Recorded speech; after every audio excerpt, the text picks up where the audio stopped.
Student, आज का जो टॉपिक अपना वो है प्रोडक्ट ऑफ इलेक्ट्रोलिसिस। इस चैप्टर का मैं ये लास्ट टॉपिक करवा रहा हूँ आपको, प्रोडक्ट ऑफ इलेक्ट्रोलिसिस। तो देखो फिर इसमें अपन ने क्या क्या पढ़ना है, क्या क्या रीड आउट करना है। आसान सा टॉपिक है ये कि मेरे पास ये एक बीकर है, ठीक है जी। इसमें मैंने मोल्टन NaCl ले लिया, मोल्टन, ठीक है जी। तो इसमें Na पॉजिटिव होगा और Cl नेगेटिव होगा, ये रैंडमली घूमते रहेंगे आयन, ठीक है। कोई किधर मर्जी जा सकता है। अगर मैं इसी में दो रोड लगा दूं और इनको अटैच कर दूं इलेक्ट्रिसिटी से, ठीक है, यानी कि ये नेगेटिव पोल बना दिया, ये पॉजिटिव पोल बना दिया और ये नेगेटिव पोल बना दिया। तो ये जो आयन है ये रैंडमली मूव नहीं करेंगे अब, यानी कि कैसे मूव करेंगे फिर। जो पॉजिटिव आयन है वो किस रोड की तरफ जाएगा, जो नेगेटिव रोड है, और जो नेगेटिव आयन है वो किस रोड की तरफ जाएगा, इलेक्ट्रोड की तरफ जाएगा जो पॉजिटिव है, ठीक है जी। नेगेटिव वाले को क्या बोलते हैं, अनायन, ठीक है। और पॉजिटिव वाले को बोलते हैं क्या, cation, okay. Cation C for cation, C for cathode, यानी कि हमेशा जो कटायन होगा वो किसकी तरफ जाएगा, कैथोड की तरफ। कैथोड यानी कि नेगेटिव की तरफ जाएगा, यानी नेगेटिव वाला कौन है इसमें, कैथोड। A फॉर एनोड और A फॉर अनायन, यानी अनायन किसकी तरफ जाएगा, एनोड की तरफ। ये कन्फ्यूजन नहीं होएगा, एक ट्रिक टाइप बन गया A से A। तो ये जाएगा एनोड की तरफ, यानी कि ये कहाँ जा रहा है, ये तो पॉजिटिव की तरफ जा रहा है। तो पॉजिटिव टर्मिनल कौन सा है अपना, एनोड। यानी कि आपने इलेक्ट्रिसिटी दी, इलेक्ट्रिसिटी देने पे डिसोसिएशन हो गया आयन का और इनका मूवमेंट हो गया एक प्रॉपर डायरेक्शन में। जो पॉजिटिव वो नेगेटिव की तरफ जाएगा, नेगेटिव है वो पॉजिटिव की तरफ जाएगा, ठीक है जी। तो पॉजिटिव वाले को कटायन बोलते हैं, cation C for cation, C for cathode की तरफ जाएगा। अनायन A फॉर अनायन और A फॉर एनोड, तो ये एनोड की तरफ जाएगा। इतनी सी बात आपने ध्यान रखनी है, ठीक है भाई। अब देखो पहुंच गया ये, एक तरफ मैं कैथोड लिख लेता हूँ और एक तरफ मैं बाद में एनोड लिख लूँगा। हाँ जी, कैथोड कैसा टर्मिनल है अपना, नेगेटिव टर्मिनल है। लो भाई Na पहुँच गया कैथोड के ऊपर।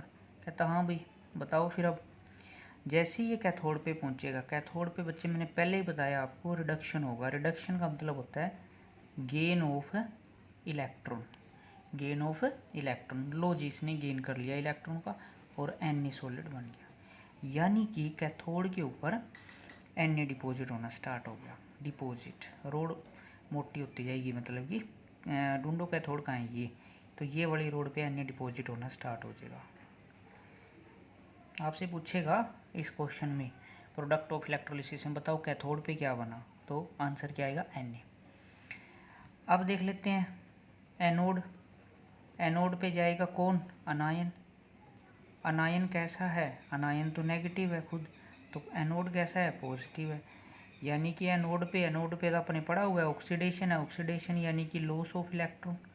तो देख लो भाई कौन पहुंच रहा है, अनायन पहुंच रहा है। अनायन तो इसमें Cl नेगेटिव था, ऑक्सीडेशन कराओ, Cl का ऑक्सीडेशन ऐसे होता है। अब आपको कैसे कैसे, ये आपको ध्यान रखना है। Loss of electron, Cl exist नहीं करता अकेला, दूसरा Cl को ढूंढ के जब ऐसी ऐसी दूसरी, तो ये Cl2 बना लेगा। तो आपसे क्या पूछा गया कि जब आपने NaCl मोल्टन का, पेपर में ऐसे क्वेश्चन आता है, इलेक्ट्रोलिसिस किया तो प्रोडक्ट बताओ क्या क्या बने, तो आपने बता देना है भाई, ठीक है। कैथोड पे और एनोड पे, कैथोड पे आपका बना Na और एनोड पे बना आपका Cl2 गैस।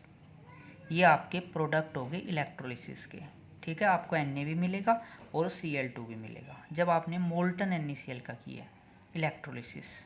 तो ये प्रोसेस है, ओके। अब आपने देखना है कि भाई और क्या क्या किस किस का इलेक्ट्रोलिसिस आपने पढ़ना है, देख लेते हैं। एक दो एग्जाम्पल हो रहे हैं अपने सिलेबस में। हाँ जी, नेक्स्ट इलेक्ट्रोलिसिस PbBr2। सबसे पहले तो ये देख लो ये किस किस में टूटेगा, अपने से क्वेश्चन सेम पूछा जाएगा, एनोड पे क्या, कैथोड पे क्या। तो ये Pb2 पॉजिटिव में और Br नेगेटिव में डिसोसिएट हो जाएगा, ठीक है भाई। तो उसके बाद सुनो अब आगे स्टोरी, ठीक है। कटायन है, कैथोड की तरफ जाएगा, यानी कैथोड पे क्या बनेगा बता दो। अनायन है, एनोड पे जाएगा, एनोड पे क्या बनेगा बताओ इसको। हाँ जी एनोड। बस ये छोटी छोटी बातें आपने ध्यान में रखनी है। एनोड, एनोड का मतलब ऑक्सीडेशन होगा। ऑक्सीडेशन का मतलब ये है B are negative, B are electron loss. अब ये तो एग्जिस्ट नहीं करेगा, दूसरा बी आर सेलेक्ट करके क्या बना लेगा बी आर टू। तो ये है ना बच्चे, ये आपका प्रोडक्ट हो गया एनोड का बी आर टू। अब इधर देख लेते हैं, इसको चेक कर लेते हैं। कैथोड, कैथोड पे हाँ जी रिडक्शन होता है, गेन ऑफ इलेक्ट्रॉन। तो ये लो भाई, कौन सी मेटल डिपॉजिट होनी स्टार्ट हो जाएगी आपकी कैथोड पे, लेड। तो जब आपने इसका इलेक्ट्रोलिसिस किया तो आपको एक तो लेड मिला किसके ऊपर, कैथोड पे, और एक आपको Br2 मिला, Br2 गैस, और ये मेटल ये एनोड पे। ये सारा काम एनोड पे हो गया, ये सारा काम कैथोड पे हो गया। ये मोल्टन Br2 की आपने क्या पढ़ ली, इलेक्ट्रोलिसिस। और भी अपन इलेक्ट्रोलिसिस पढ़नी है अभी। हाँ जी नेक्स्ट देखो, अभी मैंने मोल्टन के करवाए हैं आपको। अब जैसे मैं आपको कह दूँ NaCl, लास्ट मैंने मोल्टन करवाया था, और एक्वस, ये केस बहुत इंपॉर्टेंट है। NaCl एक्वस, मोल्टन और एक्वस में फ़र्क क्या है मैं बता देता हूँ आपको। सबसे पहली बात तो एक्वस आ जाए तो इसके NaCl भी है और साथ में वाटर भी है, ठीक है।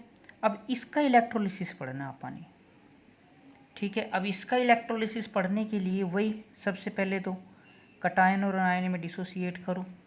इसमें तो Na पॉजिटिव और Cl नेगेटिव, तो यहाँ से आ गया। तो वाटर भी डिसोसिएट होता है H पॉजिटिव में, और OH यानी कि वाटर भी है साथ में। वाटर का भी मैं अलग से पूरा ही लिखवा दूंगा, यानी ये इस पर भी रोल प्ले करेगा और यहाँ भी रोल प्ले करेगा, ठीक है। यानी इस केस में और इस केस में डिफरेंस होएगा, वो मैं आगे बताऊँगा आपको। तो हाँ जी, तो अब दो चीज़ें होगी। देखो भाई फिर कैसे करेंगे। एट एनोड, सबसे पहले एनोड, एनोड यानी कि अनायन जाएगा। अनायन तो इसमें Cl नेगेटिव है, और एन इस पे ऑक्सीडेशन होगा,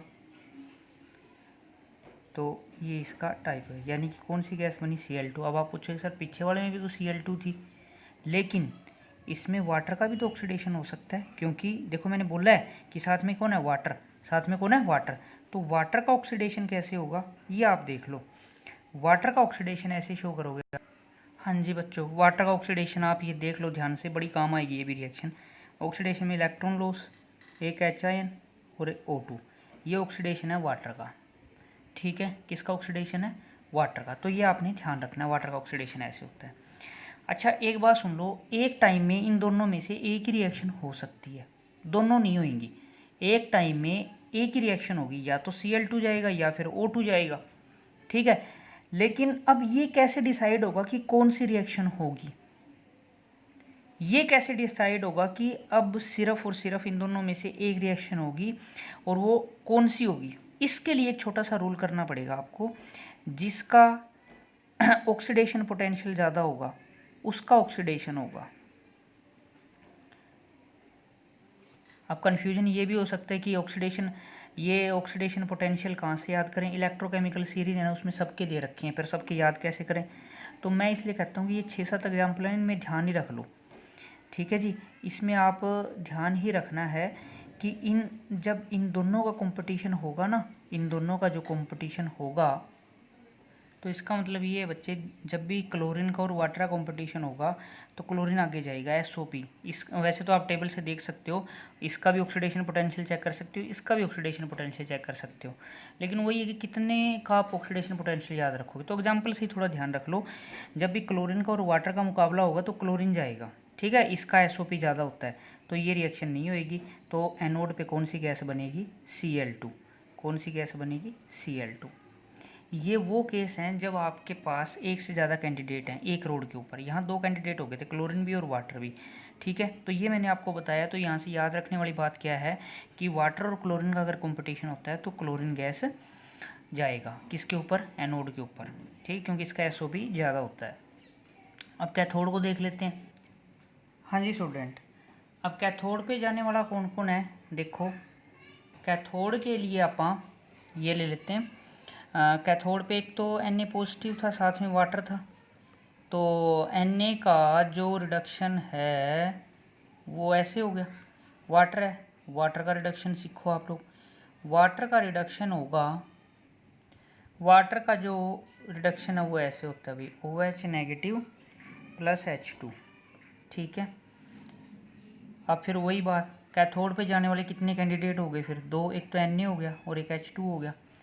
अब कैथोड का क्या रूल है, रूल बता देता हूँ, लेकिन वैसे आपको ये मेमोराइज ही करना है कि कौन जाएगा। रूल क्या है इसमें, जिसका SRP ज़्यादा होगा, SRP रिडक्शन पोटेंशियल, याद है आपको रिडक्शन, जैसे मैंने ये क्या पढ़ाया था आपको टॉपिक, जो इलेक्ट्रोड पोटेंशियल है OP है वो दो तरह का होता था, एक ऑक्सीडेशन पोटेंशियल और एक रिडक्शन पोटेंशियल, EP था सॉरी। इलेक्ट्रोड पोटेंशियल दो तरह का है, एक ऑक्सीडेशन पोटेंशियल और एक रिडक्शन पोटेंशियल। तो जिसका रिडक्शन पोटेंशियल ज़्यादा होगा वो कैथोड पे जाएगा।